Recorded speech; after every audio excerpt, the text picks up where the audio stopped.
विद्यार्थी मित्रों, मायसेल्फ हार्दिक सर, श्री सारस्वत विद्यालय वापी में आप सौनु स्वागत है। मित्रों, आपणे प्राणी पेशी विषे वातो करी रह्या छे, विविध पेशीओ जोई। आज आपणे मित्रों जे बात करवाना छे ए छे वंदा विषे। वंदो तमने ख्याल छे संधिपात समुदायनो प्राणी छे, संधिपात समुदायनु प्रतिनिधित्व करे छे, बराबर। अपृष्ठवंशीओનું प्रतिनिधित्व करे छे। तो ए वंदा विषे वातो करवाना छे, एनी बाह्याकार रचनाओ, एनी आंतरिक रचना विषे। तो सौ ध्यान आपे। तो वंदो जे छे मित्रों, कॉकरोच जेने कहीए छे, तो सौथी पहला तो एनु वैज्ञानिक नाम छे पेरिप्लेनेटा अमेरिकाना। शुं नाम छे एनु? पेरिप्लेनेटा अमेरिकाना एनु वैज्ञानिक नाम छे। जुदा जुदा प्रकारना होय, एमां घणुं बधुं वैविध्य छे मित्रों। जुदा जुदा रंगना पण तमने जोवा मळे अने एनुं सर्वव्यापी छे, सर्वत्र छे वितरण थयेलुं। आगळ वधीए। समुदाय, तो समुदाय संधिपात छे, सांधावाळा उपांगो धरावे छे। अने संधिपात समुदाय विषे आपणे भण्या छे विगते प्रकरण 4 नी अंदर प्राणी सृष्टिनी अंदर भण्या छे। संधिपात समुदायना तमे बधा लक्षणों पण जाणो छो, ते અહીં याद करवाना छे। हवे एनुं वर्गीकरण जोईए तो समुदाय संधिपात छे। एनो वर्ग जे छे मित्रों, ए वर्ग कयो छे? तो कि कीटक वर्गनो प्राणी छे। एटले के संधिपात समुदायनो कीटक वर्गनो प्राणी छे, बराबर। अने एनुं वैज्ञानिक नाम शुं छे? पेरिप्लेनेटा अमेरिकाना। एनु गौत्र जोईए तो गौत्र ऑर्थोप्टेरा, अथवा तो एने बीजू नाम छे डिक्टीऑप्टेरा। एनु गौत्र याद राखजो।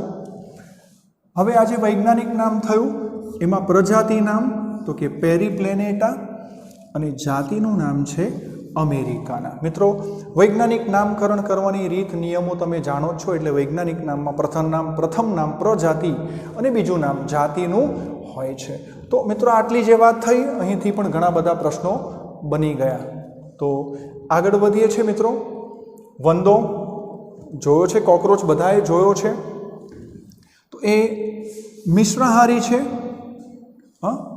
સર્વહારી છે, નિશાચર છે। નિશાચર એટલે રાત્રે ફરવા નીકળે, ખાસ તમે જોયો હશે વંદો રાત્રે નીકળે। અને મિશ્રાહારી સર્વહારી બધું જ ખાય, ખાસ કરીને એ ગટરમાં અને બાથરૂમમાં અને કિચનમાં, સિંક આગળ, બેઝિંગ આગળ, આવી જગ્યાઓ પર તમને જોવા મળશે। ખાસ કરીને આ એનું સ્થાન થયું। વિવિધ રંગના પણ હોય છે। તો મિશ્રાહારી છે, નિશાચર પ્રાણી છે, બધું ખાય છે। એની અંદર રંગસૂત્રોની સંખ્યા જોઈએ મિત્રો। રંગસૂત્રોની સંખ્યા જે છે એ 34 છે, 34 છે। રંગસૂત્રોની સંખ્યા છે એ 34 છે, યાદ રાખશો। હવે મિત્રો એના શરીરની વાત કરીએ વંદાના, તો એનું શરીર જે છે એ કુલ 3 ભાગોમાં વહેંચાયેલું છે। વંદાનું શરીર જે છે, તમે જાણો છો કે આપણે ત્યાં જોવા મળતા જે વંદા છે ખાસ કરીને બ્રાઉન કલરના બદામી રંગનું હોય, અને એની અંદર શરીર એનું 3 ભાગોમાં વહેંચાયેલું છે। શીર્ષ, ઉરસ અને ઉદર। શીર્ષ, ઉરસ અને ઉદર એમ 3 ભાગોમાં વંદાનું શરીર વહેંચાયેલું છે મિત્રો। તો આપણે વારાફરતી એની બાહ્યાકાર રચના એની આપણે જોઈએ છીએ। અહીંયા ધ્યાન આપજો, ઘણા બધા પ્રશ્નો બનશે, દરેક જગ્યાએથી MCQ બનશે મિત્રો। તો શીર્ષ જે છે મિત્રો એ ત્રિકોણાકાર શીર્ષ છે, અને બાકીના શરીરને કાટખૂણે 90 અંશે ગોઠવાયેલું છે મિત્રો।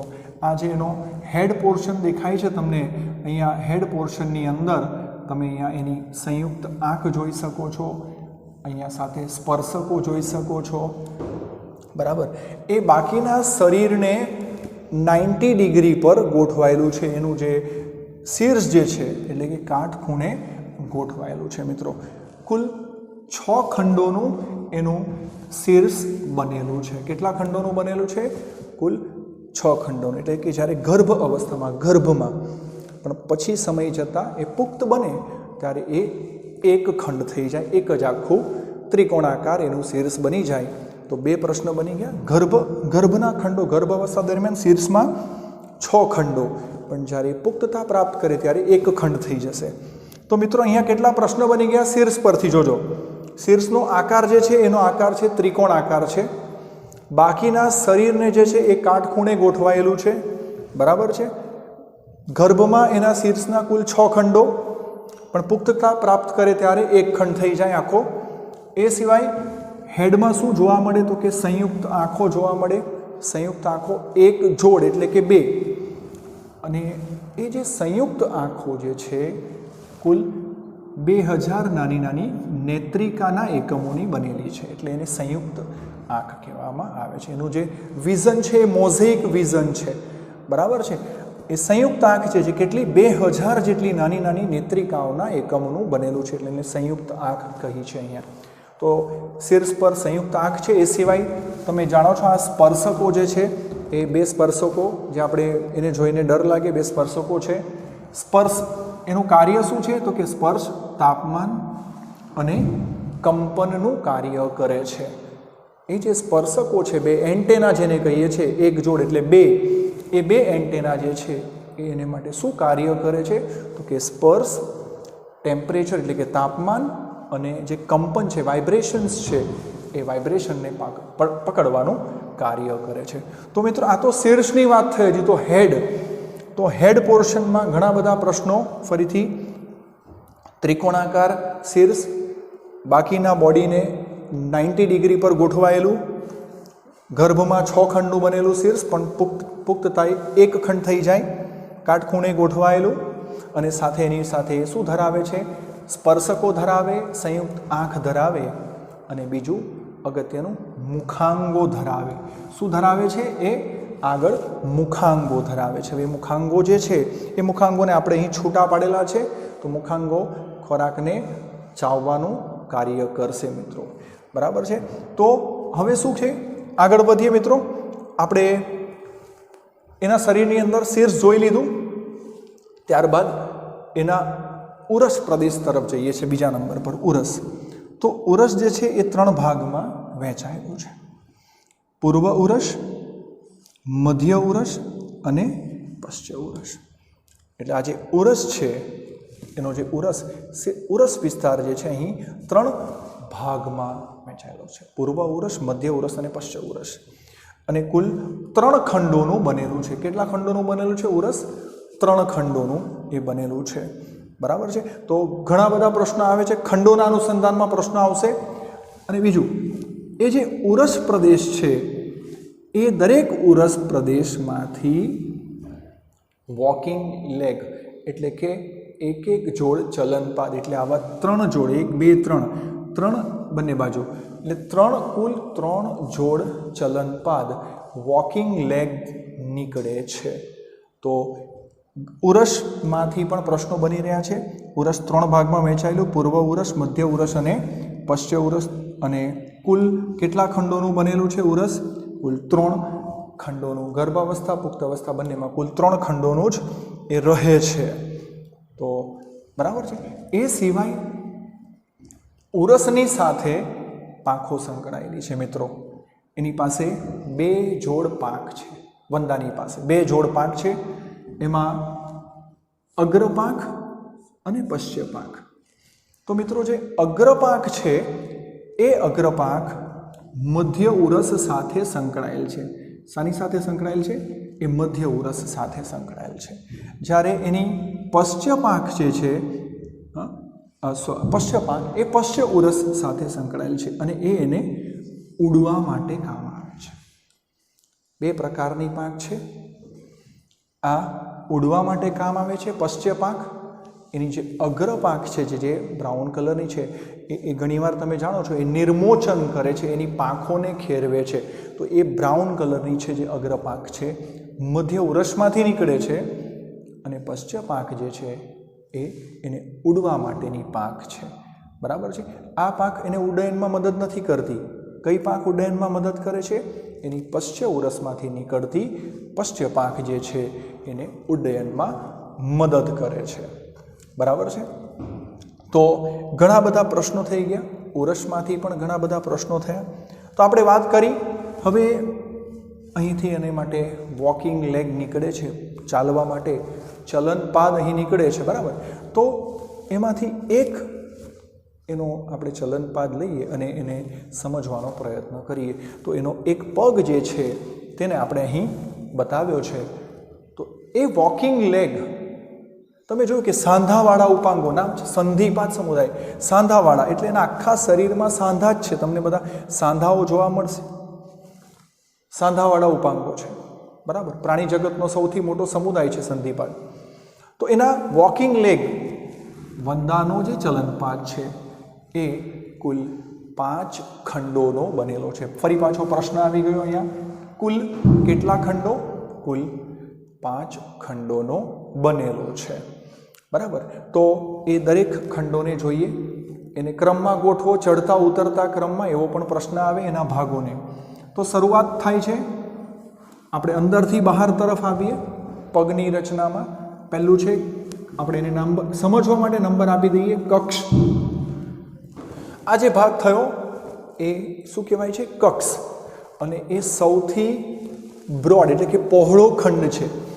આ સૌથી પહોળો ખંડ છે 1 નંબરનો, જેને આપણે નામ આપ્યું છે અહીં કક્ષ. ત્યારબાદ બીજું છે બીજું આવશે અર્બુદ. 2 નંબર પર શું આવશે? અર્બુદ, જે નાનો ખંડ છે. એ કેવો ખંડ છે? નાનો ખંડ છે, એનું નામ છે અર્બુદ. અને ત્યારબાદ 3જા નંબરનો ખંડ છે કીટજંગ, એ લાંબો ખંડ છે. ત્યારબાદ 4 નંબર પર ટીબિયા, જે સૌથી લાંબો ખંડ છે. આ લાંબો છે પણ એનાથી પણ લાંબો ખંડ કયો છે? એ છે ટીબિયા. અને ત્યારબાદ 5મો ખંડ છે એ છે કીટગુલ્ફ, 5મો ખંડ. અને અંતે જે છે એ નહોર એટલે કે નખ, અને સાથે ગાદી જેવી રચના હોય એના કારણે એ શું હોય? એને ગ્રીપ મળે. એને ગ્રીપ મળે. એ ગમે ત્યાં ચાલે ત્યારે એને શું થાય?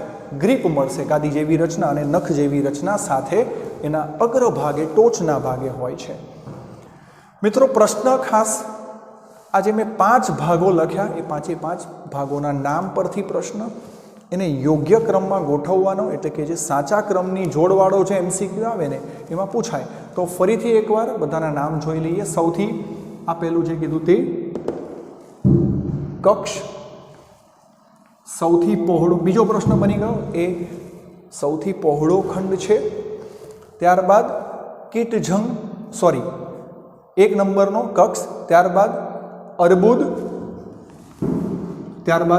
અર્બુદ, અને ત્રીજું કીટજંગ, જે લાંબો ખંડ છે. ત્યાર પછી 4 નંબરનું ટીબિયા, સૌથી લાંબો ખંડ છે. કીટગુલ્ફ, અને અંતે નખ એટલે કે નહોર. તો આ થયો વંદાનો વોકિંગ લેગ, એનો ચલનપાદ, જે એને વોકિંગ ચાલવામાં મદદ કરે છે. કુલ કેટલી જોડ છે? આવી 3 જોડ છે. અને એનું ઉત્પત્તિ સ્થાન, ઉદ્ભવ સ્થાન જે છે એ ઉરસ પ્રદેશ સાથે એ સંકળાયેલું છે. શાની સાથે સંકળાયેલું છે? એ ઉરસ પ્રદેશ સાથે સંકળાયેલું છે. મિત્રો, યાદ રાખજો ખાસ.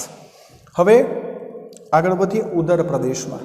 જેનો ઉદર પ્રદેશ છે મિત્રો, એ ઉદર પ્રદેશ કુલ 11 ખંડોનું બનેલું છે ગર્ભમાં, એટલે ગર્ભ અવસ્થામાં, ગર્ભમાં.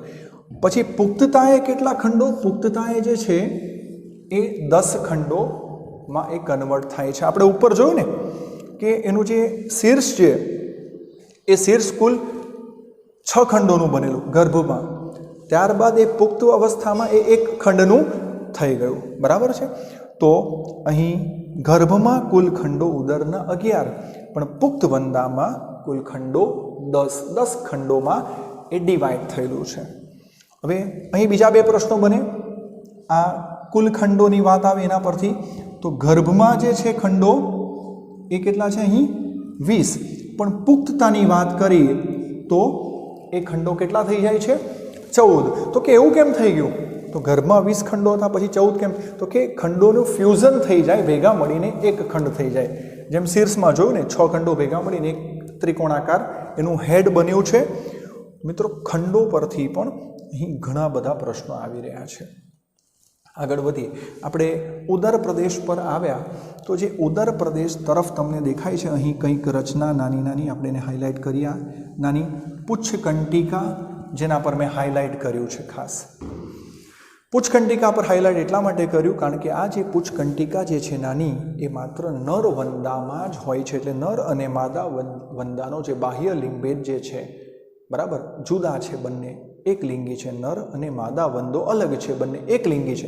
તો એને અલગ ઓળખવા માટે તો એ નર વંદામાં આ પુચ્છકંટિકા હાજર છે, માત્ર નરમાં. અને એ નવમા અધો કવચ સાથે એ પુચ્છકંટિકા સંકળાયેલી છે. બે પ્રશ્નો થયા. પુચ્છકંટિકાનું સ્થાન તો કે નરવંદામાં જ હોય અને કઈ જગ્યા પર તો કે માત્ર નરમાં નવમા અધો કવચ સાથે એને રિલેશન છે. માદા વંદામાં હોતી નથી. માદા વંદામાં જે ખંડો છે જનન કોથળીમાં પરિવર્તિત થયા હોય છે, ત્યાં પુચ્છકંટિકા જોવા મળતી નથી. ત્યારબાદ એક બીજી વાત છે, અહીંયા પુચ્છસૂળ નામની જે રચના છે, અહીંયા આપણે જે બતાવ્યું છે આ પુચ્છસૂળ. તો જે પુચ્છસૂળ જે છે એ મિત્રો એ ધ્વનિગ્રાહી અંગ છે. એ સાઉન્ડ રિસેપ્ટર ધ્વનિગ્રાહી અંગ કહેવાય એને, સાઉન્ડ રિસેપ્ટર. તો ઉદર સાથે આ બધા ભાગો સંકળાયેલા છે મિત્રો. તો આપણે જોયું કે અહીં આ જે વંદાનું શરીર જે છે આખું 3 ભાગમાં વહેંચાયું, શીર્ષ, ઉરસ અને ઉદર, અને વિવિધ એના ખંડો જોયા. હવે આપણે એના જે શીર્ષ પ્રદેશના મેં વાત કરી કે મુખાંગો ખોરાકને પકડવાનું, ચાવવાનું કાર્ય કરશે, દળવાનું કાર્ય કરશે, તો એ મુખાંગો અહીં દેખાતા નથી સ્પષ્ટ કારણ કે નાની નાની રચના છે.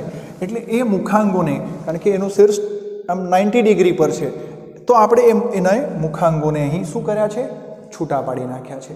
કે એ મુખાંગો છે એના શીર્ષ ભાગે તમે જોજો આગળ, તો એના વિવિધ ભાગોને આપણે અહીં જોઈએ છે. હું નામ હાઇલાઇટ કરું છું અહીં. જે અધિજમ છે, અધિજમ બરાબર, જેને આપણે ઉપરી ઓષ્ઠ કહીશું. ઓષ્ઠ એટલે હોઠ તરીકે લઈએ, ઉપરી ઓષ્ઠ. ત્યારબાદ તમે અહીંયા જોઈ શકો છો અધોજંભ એવો શબ્દ લખ્યો છે. તો બરાબર આપણે એને જડબા કહીશું. આપણે જડબા શબ્દથી પરિચિત છે. જંભ આવ્યું તો કદાચ ન આઈડિયા આવશે. શું છે આ અધોજંભ રચના છે. આ છૂટું પાડ્યું છે, આ ભેગું છે, છૂટું પાડ્યું છે સમજવા માટે. અધોજંભ એ શું છે, એના જડબા છે, ખોરાકને દળવાનું કાર્ય કરે છે. ત્યારબાદ આ અધિજમની નીચે નાનકડી જીવહા, એટલે આપણે એને અધોજીવહા, એ લાળ ગ્રંથિ સાથે, અધોજીવહાની સાથે લાળ ગ્રંથિ સંકળાયેલી હોય છે બરાબર. તો એ અધોજીવહા છે. ત્યારબાદ આ જે પ્રથમ જંભ એવું લખ્યું છે એ અગ્રમુખ ગુહાની પાર્શ્વીય દિવાલનું નિર્માણ કરે. મુખ ગુહા એટલે મોનું પોલાણ, એનું મુખ ગુહા, પણ અગ્રમુખ ગુહાના પાર્શ્વીય દિવાલનું નિર્માણ કરે. અને આ જે ભાગ થયો એનો એ છે વક્ષજંભ. વક્ષજંભ શું કરે છે, એ મુખ ગુહાના તળિયાનું નિર્માણ કરે. તો મિત્રો તમે જોયું કે આ જે બધા ભાગો છે, આ ભાગોના નામ યાદ રાખજો. આ એના માઉથ પાર્ટ્સ છે મિત્રો, આ એના મુખાંગો છે. ને મુખાંગોનું કાર્ય ખોરાકને ચાવવાનું, પકડવાનું, દળવાનું કાર્ય એ કરે છે બરાબર. જો અહીંયાથી ઘણા બધા પ્રશ્નો પૂછાય કે ભાઈ અધોજમનું કાર્ય એ શું છે. અધોજમ એટલે તો કે જડબા બરાબર. કાર્ય શું છે તો કે દળવાનું કાર્ય છે બરાબર છે. ત્યાર પછી પ્રથમ જમની જોડ દેખાય છે અહીં. પ્રથમ જમનું કાર્ય શું તો કે અગ્ર મુખ ગુહાની પાર્શ્વીય દિવાલનું નિર્માણ કરે, એટલે એની સાથે સંકળાયેલ છે. વક્ષજમનું કાર્ય શું તો કે અગ્રમુખ ગુહાના તળિયાનું નિર્માણ કરે છે. તો આ એના માઉથ પાર્ટ્સ થયા, એના મુખાંગો થયા. આપણે એના ચલનપાત પણ જોઈ લીધા મિત્રો. હવે વંદાના શરીરની દિવાલ એટલે કે આપણે એની ત્વચા, બોડી વોલ જેને કહેવાય, ત્વચાની વાત કરીએ તો એની જે બોડી વોલ જે છે ને, ત્વચા એ કુલ 3 ભાગમાં વહેંચાયેલી છે. તો બરાબર 3 ભાગમાં આપણે અંદરથી બહાર તરફ તો એક તો આધાર કલા, ત્યારબાદ આધાર કલા પર ગોઠવાયેલા સ્તંભાકાર અધિચ્છદ, અને સૌથી ઉપર ક્યુટિકલનું લેયર હોય છે. સરળ રચના છે તો આપણે નંબર આપી દઈએ.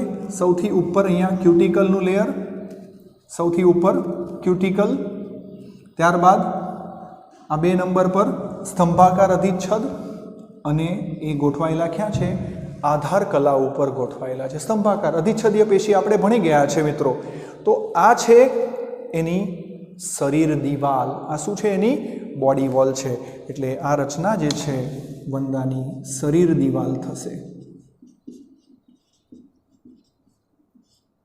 તો 3 ભાગમાં ફરીથી આધાર કલા, ઉપર સ્તંભીય અધિચ્છદ અને એની ઉપર શું છે? તો કે ક્યુટિકલનું આવરણ ધરાવે છે. મિત્રો એટલા બધા એમસીક્યુ અહીંથી બની શકે છે. ફરીથી તમને હું ફટાફટ કહી દઉં કે ક્યાંથી અહીં એમસીક્યુ બની શકે છે. ધ્યાન આપજો. ખાસ ખંડોની રચના પરથી એમસીક્યુ વધારે પૂછાય છે. વૈજ્ઞાનિક નામથી આપણે શરૂ કરીએ. પહેલું તો વંદાનું વૈજ્ઞાનિક નામ શું છે? પેરીપ્લેનેટા અમેરિકાના. સમુદાય તમે જાણો જ છો. સમુદાય છે સંધિપાદ સમુદાય. કીટક વર્ગનું છે. ગૌત્રનું નામ ઓર્થોપ્ટેરા અથવા તો ડિક્ટીઓપ્ટેરા. પ્રજાતિ જાતિ તમને ખ્યાલ આવી ગયો. સર્વાહારી છે, મિશ્રાહારી, બધું જ ખાય છે. અને એનું શરીર કુલ 3 ભાગમાં વહેંચાયેલું છે: શીર્ષ, ઉરસ અને ઉદર. રંગસૂત્રોની સંખ્યા 34 છે, 34 છે. શીર્ષ કેવું છે? ત્રિકોણાકાર છે. અને ત્રિકોણાકાર છે એટલે આખા જે શરીરને, આખા એના બાકીના બોડીને 90 ડિગ્રી પર છે. બરાબર છે. બીજું તો કે શીર્ષમાં શું ધરાવે છે? તો એ સંયુક્ત આંખ છે, સ્પર્શકો છે. બરાબર છે. અને ત્યારબાદ શું છે બીજું? સાથે માઉથ પાર્ટ્સ છે, મુખાંગો છે. એ મુખાંગોની રચના આપણે જોઈએ અહીંયા. ત્યારબાદ ઉરસની વાત કરીએ. ઉરસ કુલ 3 ભાગમાં વહેંચાયેલું છે. તો કે પૂર્વ ઉરસ, મધ્ય ઉરસ અને પશ્ચ ઉરસ. એટલે ઉરસનો જે પટ્ટો છે 3 ભાગમાં વહેંચાયેલો છે. ઉરસ કુલ 3 ખંડોનું બનેલું છે. 3 ખંડો. ઉરસની સાથે અગત્યની વાત તો કે ચલનપાદ સંકળાયેલા છે, વોકિંગ લેગ્સ, અને સાથે આ 2 પ્રકારની પાંખો સંકળાયેલી છે. યાદ રાખજો.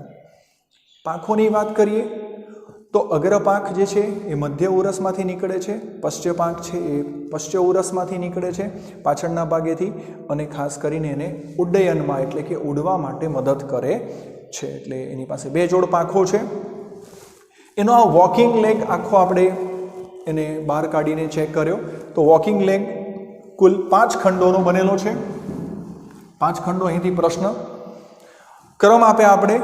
સૌથી પહેલું કક્ષ, પછી અર્બુદ, પછી કીટજંગ, ટીબિયા અને કીટગુલ્ફ.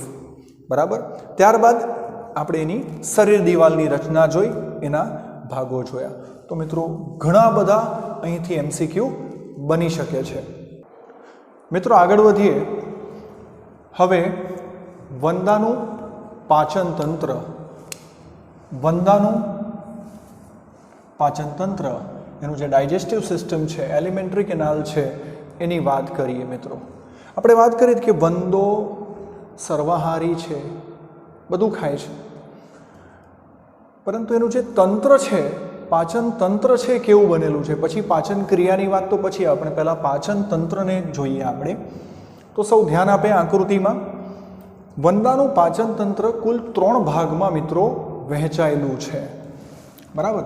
પહેલું છે અગ્રાંત્ર, બીજું છે મધ્યાંત્ર અને ત્રીજું છે પશ્ચાંત્ર. 3 ભાગમાં વહેંચાયેલું છે.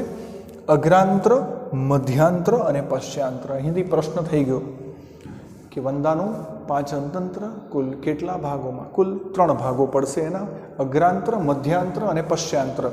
તો એમાં કોણ કોણ આવશે, કેવી રીતે, એ પહેલાં આપણે 1 by 1 સમજીએ. હવે શરૂઆત થાય છે. હમણાં આપણે વાત કરી, મુખાંગોની આકૃતિ દોરી હતી, એમાં અધો જીહ્વા એવું લખ્યું હતું, એની જીભ. તો અહીં સૌથી શરૂઆત થાય છે. અધો જીહ્વાના તલ ભાગે લાળ ગ્રંથિ ખુલે છે. લાળ ગ્રંથિ દેખાય છે. એની પાસે 1 જોડ લાળ ગ્રંથિ છે વંદામાં. પ્રશ્ન બની ગયો. હું પ્રશ્ન એમ બોલીશ ત્યાં સમજવાનું કે અહીંથી પ્રશ્ન આવે છે. તો આ 1 ને 1 2 એટલે 1 જોડ લાળ ગ્રંથિ ધરાવે છે, જેમાંથી લાળ રસનો સ્ત્રાવ થાય છે. ખંડમય રચના છે, નાની નાની ખંડિકાઓ છે, અને એમાંથી લાળ રસનો સ્ત્રાવ થાય છે. તો એનું સ્થાન અધો જીહ્વાના તલભાગે, જીભના તલભાગે નીચે તરફ, અને 1 જોડ એટલે એનું સ્થાન પણ આવી ગયું, અને લાળ ગ્રંથિની કેટલી જોડ એ પણ આવી ગયું. ત્યારબાદ આગળ વધીએ મિત્રો. આ ટ્યુબ્યુલર રચના છે. અન્નળી. અન્નનળી પછી આગળ જતાં ફૂલેલો ભાગ બને છે, તો એ છે અન્ન સંગ્રહાશય. નામને પકડજો. અન્નનળી પછી અન્ન સંગ્રહાશય, ત્યાં ટેમ્પરરી સંગ્રહ થશે. અન્ન સંગ્રહાશય પછી આગળ વધીએ તો આ જે ભાગ દેખાઈ રહ્યો છે, અહીંયા હું રાઉન્ડ કરું છું, તો આ જે ભાગ દેખાય છે એ છે પેશણી. આ અગત્યનો ભાગ છે મિત્રો. અન્ન સંગ્રહાશય પછી પેશણી એટલે ખોરાક અહીંયા આવે છે. પછી પેશણીમાં આવે ને ત્યાં ખોરાક દળાય છે અને પછી ત્યાં ચડાય છે, એટલે ફિલ્ટર થાય છે. પહેલાં ગ્રાઇન્ડ થાય છે અને પછી નીચે ફિલ્ટર થાય છે. ચારણી જેવી રચના, એટલે દળાય અને ચડાય એટલે ચાળવાનું કામ કરે, ફિલ્ટરનું કામ કરશે. તો કે કેમ?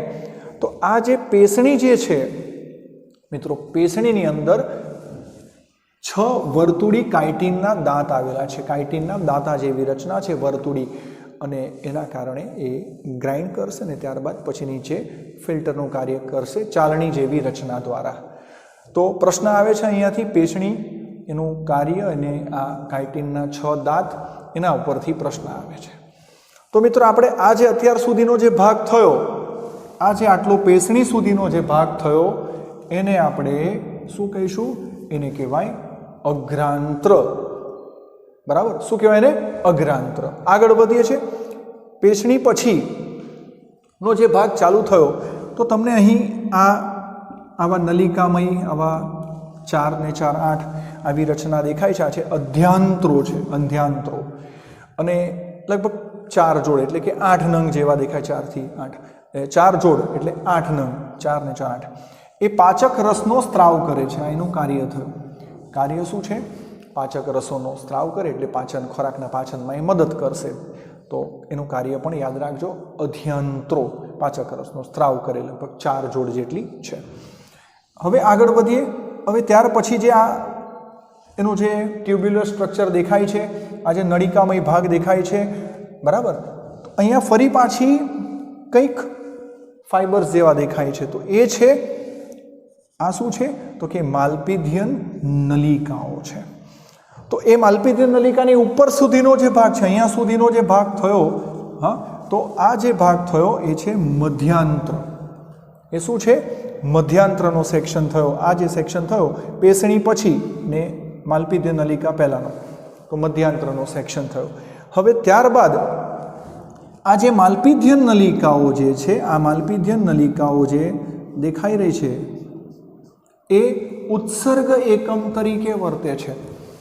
લગભગ 100 થી 150 જેટલી આછા પીળાશ પડતા રંગની રચના હોય, અને એ ઉત્સર્ગ એકમ એટલે એમાંથી નકામા દ્રવ્યો જે છે હિમોલિમ્ફમાંથી એ ખેંચી લે. હિમોલિમ્ફ એનું વંદાનું રુધિર છે, આપણે એને હિમોલિમ્ફ કહીએ છીએ, અને એ એના બ્લાઇન્ડ્સ, આના જે છેડા છે એના, એમાં ડૂબેલા હોય છે. એમાંથી નકામા દ્રવ્યોને ખેંચી લે છે અને દૂર કરવાનું કાર્ય, એટલે ઉત્સર્ગ એકમ તરીકે કાર્ય કરે છે મિત્રો. ત્યાર પછીનો માલ્પિધિયન નલિકા પછીનો જે સેક્શન છે, તો કે શેષાંત્ર, ત્યારબાદ ગૂંચળામય કોલોન જાડું, પછી મળાશય અને મળદ્વાર. તો આ જે બધા ભાગો થયા એન્ડ પોર્શન, આ માલ્પિધિયન નલિકા પછીનો પોર્શન, તો આપણે એને શું કહીશું? એ જે છે એ છે પશ્ચાંત્ર તરીકે ઓળખાય છે મિત્રો. તો તમે યાદ રાખજો કે અગ્રાંત્રમાં કયા કયા ભાગો આવ્યા, મધ્યાંત્રમાં કયા કયા ભાગો આવ્યા, પશ્ચાંત્રમાં કયા કયા ભાગો આવ્યા. અને ખાસ કરીને જે પ્રશ્ન આવી શકે, તો આ માલ્પિધિયન નલિકા, તો એનું કાર્ય ઉત્સર્ગ દ્રવ્યોનો નિકાલ એટલે ઉત્સર્ગ એકમ તરીકે વર્તે. આછા પીળાશ પડતા રંગની, અંદાજિત 100 થી 150 જેટલી હોય છે. એક પ્રશ્ન આવી જાય, એ ક્યાં આવેલી, એનું સ્થાન યાદ રાખવું. તો કે મધ્યાંત્ર અને શેષાંત્રના મધ્યાંત્ર અને પશ્ચાંત્રના જોડાણ સ્થાને આપણે કહી શકીએ છીએ, જોડાણ સ્થાન પર છે. આ અધ્યાંત્ર વિશે, એનું કાર્ય શું એ પણ પૂછી નાખે. પેશણીનું સ્થાન પૂછે, એનું કાર્ય પૂછી નાખે. બરાબર, યાદ રાખજો ખાસ. આ લાળ ગ્રંથિ, એનું સ્થાન પૂછી નાખે. અધોજીહ્વાના તલભાગે લાળ ગ્રંથિ આવેલી છે, એક જોડ છે. તો આ રીતે મિત્રો વંદાનું પાચન તંત્ર જે છે કુલ 3 ભાગમાં વહેંચાયેલું છે: અગ્રાંત્ર, મધ્યાંત્ર અને પશ્ચાંત્ર.